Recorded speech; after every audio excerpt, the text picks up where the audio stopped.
Balloon Beats.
What's going on, everybody? Welcome back to Unhinged Live. Unhinged Talk, Unhinged Live, same shit.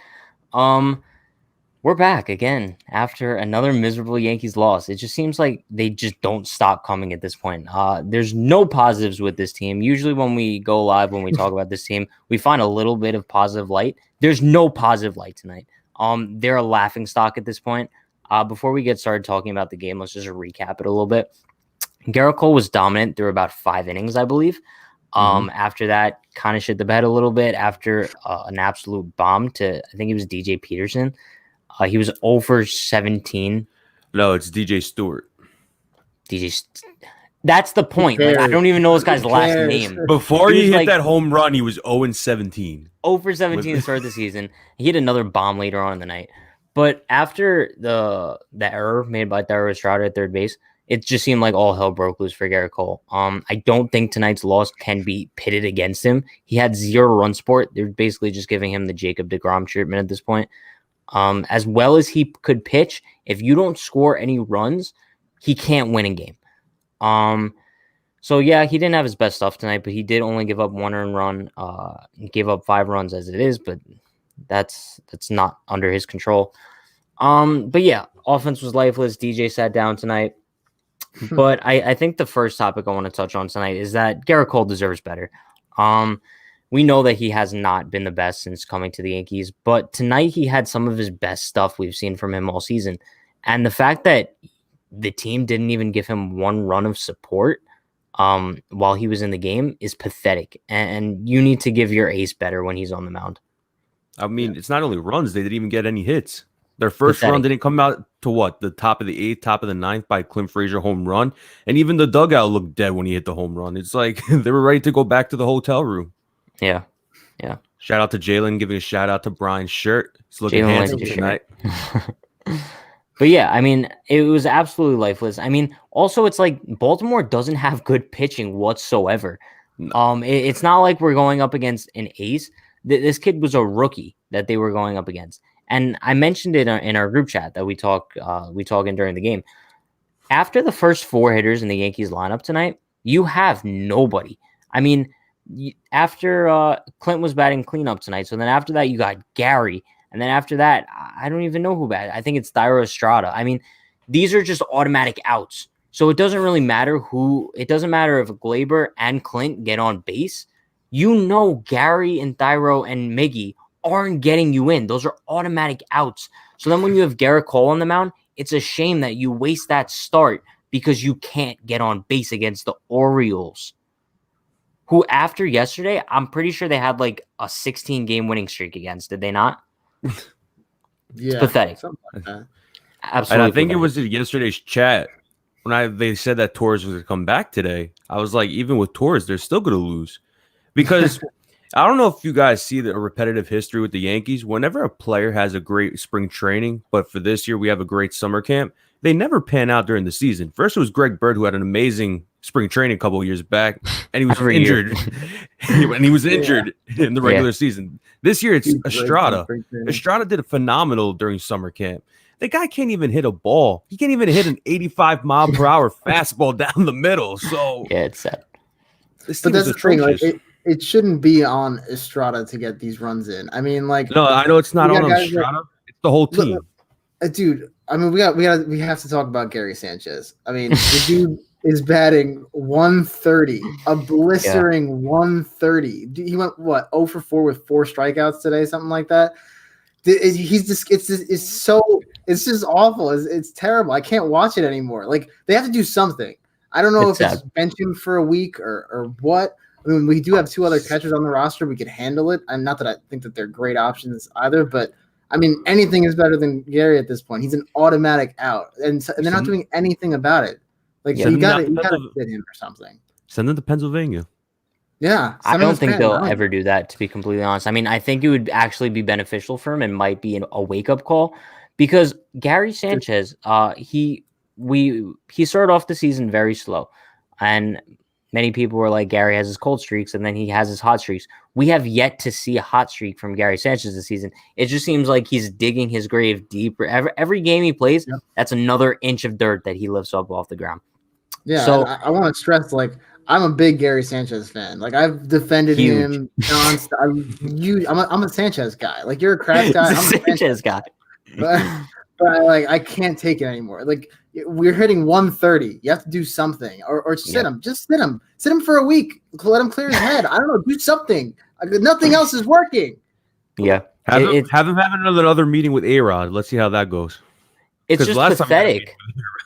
It's really sad because he's not even putting up like an effort at this point at the plate. It's like we're not even seeing good at bats. He'll run into a pitch every now and then and crush it like 400 feet. But who cares? Like, that's exactly Chris Davis at this point.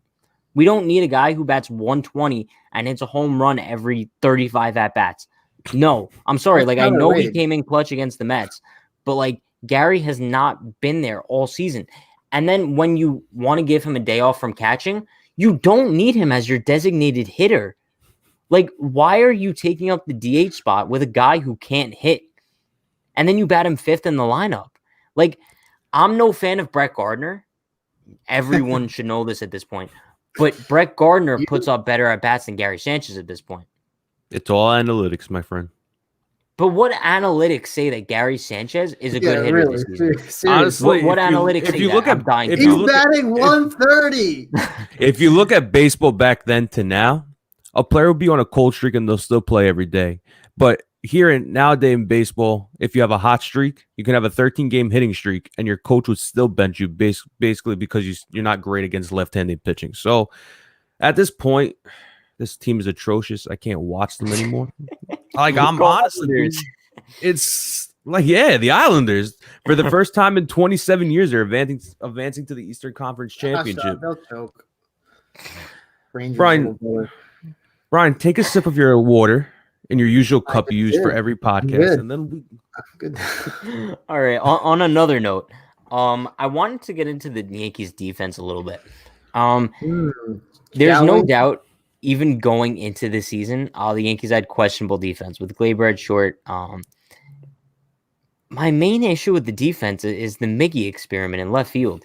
Why has this not been given up on yet? I mean, he's so lucky. I don't think he had a ball hit to him today in left field, which is a blessing because I didn't see him get any action out there. But this team is so analytics driven and so advanced metrics. And come on. And we're still throwing Miguel Andujar in left field? That's what it means. What? Yeah. It blows my mind that, like, we apparently have one of the deepest analytics teams in baseball. And they think it's, like, a decent idea to keep trying Miguel Andujar in left field. Imagine Does it having not blow anyone else's mind. Imagine having 6 outfielders. I know 2 of them are hurt right now, but imagine having Mike Talkman ride the bench while you're trying to experiment Miguel Andujar in left field. Just think about that. Talkman hasn't been that good lately, but there's no doubt in my mind that he could give you better production than Miguel Andujar. No doubt. And at least he's better in the field. I mean, at least it's not like if the ball is hit to him, oh my God, it's gonna be inside the park home run. I mean, what is this team averaging other than Voit, LeMahieu, and Frazier right now? This team is averaging what, a 158 average? I saw a tweet from Lindsay Adler of The Athletic today, and the Yankees had I believe 6 players in their lineup hitting under 203. Now that's bad. Like, that's really bad. Like, the Orioles aren't even on that level. Like, at least the Orioles have DJ Stewart. He fucking mashes. Oh yeah, Babe Ruth. If we had Babe Ruth Stewart, like, we'd be straight chilling. But at this point, if you guys, I understand, like, we can't really put the blame on one person, but how much of the blame of this disaster season so far do you put on Aaron Boone? Yes, that's a good point. So, like, when he was first hired, I was actually pretty excited about him. I thought that he was the right move. I thought that he was what the Yankees needed. And I think that from a managerial standpoint, from the X's and O's, whoever they hired was going to be pretty much the same as far as lineups and when relievers come in, what relievers come in, because they're very analytically driven, and that's all, predetermined pretty much. But the way that he treats his players, it's just not working for the Yankees. You can't treat these guys with kitty gloves. Gary Sanchez will go 0 for 5 with 4 strikeouts, and they'll be like, oh yeah, Gary had a rough day, but we think he's about to turn a corner. We really like what we're seeing from him. Like, no, but Gary's fucking shit. He's playing like fucking shit. Say it like it is. He needs to step up. And if not, we're going to bench him. And we're not getting that from him. So, yeah, I think that you can put a fair amount of blame on Boone for this. Yeah. But if you really put in perspective, when we had our prediction show a couple months ago before the season started, we projected the Yankees. I projected, most importantly, the Yankees winning 38+ games, and Brian called me crazy. The Yankees started off the season at 8-1, then they were 16-6, and then they had 10+ injuries on top of it, and now we have a AAA lineup. When your manager, I know Pat and Kyle from John Boy Media spoke about this, but when you have a manager watching this team lose to teams like the Orioles, and possibly when we play the Miami Marlins, we're still going to lose to them at this rate. We're going to get killed. When your coach says, yeah, I don't have to give him a pep talk, it basically makes you question, is this guy giving this team candy necklaces and Kit Kats after the game and say, good job, pal? Like, good job. Like, honestly, Aaron Boone's a nice guy. Don't get me wrong, but you can't be best friends with your players. That's because remember when Joe Girardi criticized Gary Sanchez and that basically cost him his job? Now you have Gary Sanchez going 0 for 5 with high socks, striking out every at bat, and Aaron Boone's like, "Yeah, Gary will be fine. He'll do better the next game." And the next game he still strikes out and struggles. Like, honestly, it's ridiculous at this point. But that's the thing. I think you need something in the middle ground because, like, you need a manager who's going to stick up for your players when they're struggling and whatnot. But when it gets to this point, you need to talk to them. You need to say, "Hey, man, you're playing terribly. You need to step up, and you got to do something about it." But, I also think that we need to put some of this blame on a different Aaron, okay? I think we need to blame Aaron Judge a little bit because, listen to me. Listen to me. I'm about to drop some knowledge, okay? Oh, wow. This team is clearly not the same without Judge. He brings a sort of spark to the lineup that they don't have without him. And he rushed back from an injury that he was not ready to play for and then re-aggravated that injury instead of listening to the doctors and staying out for a little bit longer. So if he had just stayed out a little bit longer, maybe he'd be back by now. Maybe he'd be 100%. Maybe we'd be doing okay. I think that you need to blame him a little bit. Brian, you're making a decent point here, but you cannot all right. We understand that Judge is the heart and soul of that dugout. I'm not saying prime example. All the blame. Whoa. Brian. We know Judge is the heart and soul of that dugout, correct? Mm-hmm. Yeah. You cannot blame him for when he is not in that dugout anymore, that the team dies. That's not his fault. That goes higher up. You have a guy like Brett Gardner in that dugout who's been on the team for 12 years. Where's Gardner in this situation? Where is he? It always Because comes I know back to Gardner somehow, right? I know All no I'm because saying it's true, bro. Gardner is supposed to be the veteran leader on this team. They have a bunch of young guys who, for most of them, this is their full time. I mean, their first time being a full time major leaguer. So it's a very difficult experience with them. And a guy like Kratz is being extremely beneficial to that. Why can't Gardner do that? You can't put all the blame on Aaron Judge, who, don't forget, I'm not only putting all the debuted in blame. 2016. I'm saying you need to put some of the blame on him because All right, but here's another example of this. Today, before you get there, just think about how the games would look if he were in the lineup. I think they'd be playing at least obviously, a little bit better. but it's not his fault. You can't blame this on him. He's not in the lineup. How are you going to blame him if he's not playing? Because he should be in the lineup, but he's hurt, Brian. He's hurt. I'm saying he's hurt because he rushed back and he re-aggravated. Because he wants to be there for the team. I get that, and I appreciate that. But at some point, you have to trust the doctors. And when they're saying that you need a certain amount of time to recover from an injury, you can't rush back. And that goes. Brian, you would probably be bashing him too if he was still sitting from the injury. What? And you would probably be bashing him too if he was still sitting from the injury. I wouldn't. I have never bashed anyone for being injured, ever. You're bashing him now for being injured. I'm bashing him for re-aggravating an injury that he rushed back from. Can I just make this point? I'm just saying. I'm not going to talk about Aaron Judge. I'm not talking about every other injury, but Don LaGreca from the Michael K Show made a great point. Do you guys think that Tommy Kahnle not being in that bullpen is one of the reasons why this bullpen is struggling? No. You know why? Because, by the way, shout out to Hayden Lewis. Got to put that on comment on the screen a little bit. Thanks, Hayden. But no, I don't think that Tommy Kahnle not being there has such a significant impact on the bullpen, because let's not forget, I can't remember last time Tommy Kahnle was fully healthy for an entire season with the Yankees. It just seems like he's not always there. That's no excuse at all to have the bullpen be absolute dog shit. But the point I wanted to make before when we were talking about Judge, Clinton Frazier hit a home run tonight when the Yankees were getting absolutely killed, and the dugout was silent. Now, that's something that's unacceptable. You guys are down 6-0, and obviously you could come back from that against the Orioles, who don't have the best bullpen in the league. So when one of your guys who's performing at a great level this year hits a home run, make a little bit of noise, please. This is like what you learn in high school baseball, especially when you guys are struggling so badly. And a lot of that comes from, like you said, Judge not being there, but you can't put the blame on him for that, for the dugout not really caring about the games anymore when Judge isn't there to fire them up. You need other guys in that clubhouse to step up now and take control of the clubhouse. I think that's only fair to put the blame on the players who are currently in the clubhouse.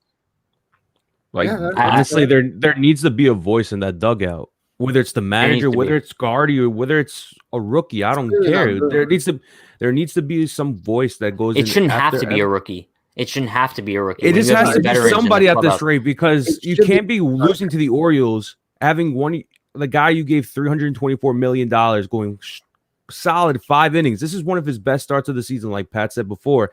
And his last time against the Orioles didn't really pan out the way he wanted it to, but when you're going to have errors and you're going to lose 6-1 to the Baltimore Orioles, if you're going to go into that dugout or that clubhouse and not say anything, it's ridiculous at this rate. Like, you need a voice in that locker room. Yeah. And we know, obviously, Yankees manager Aaron Boone isn't that guy. We've covered that. But tonight in his post-game press conference, here's a little quote from the man himself, Aaron Boone. "We're getting kicked in the mouth right now, and we've got to just put our noses down and get after it." What do you guys think about that comment? Because personally, I have no idea what that even means. What does that mean? How you gonna put your nose down? Put our nose down. Your nose? I don't know. You can't really look at his nose because he's wearing a mask half the time. So, shout out to Hayden Lewis, by the way. He loves the show, by the way. So thank you, Hayden. Like, Hayden Lewis put Brian on his spot. He's like, "What the hell did Judge do?" I stand by Brian. That's one of the worst takes I've heard from you in a while. Man. You better not tell it to Dan, because if I get Dan in here right now, he would probably annihilate your soul. Bring it on. But yeah, those are really the prone. That's probably the bottom. Those are the bottom lines that I got from the game tonight. Gary sucks, shouldn't be playing anymore. Andujar cannot be playing in left field anymore, and we drew that conclusion even though he didn't see any action out there tonight. We drew that conclusion in spring training before that happened. So, but do you guys have any other input from the game or anything you noticed or moving forward? I mean, didn't Andujar have a struggle yesterday at third base? Did he need double clutch? He struggles everywhere. Like it's no surprise. You Like, can't put him play at baseball. first base at this point.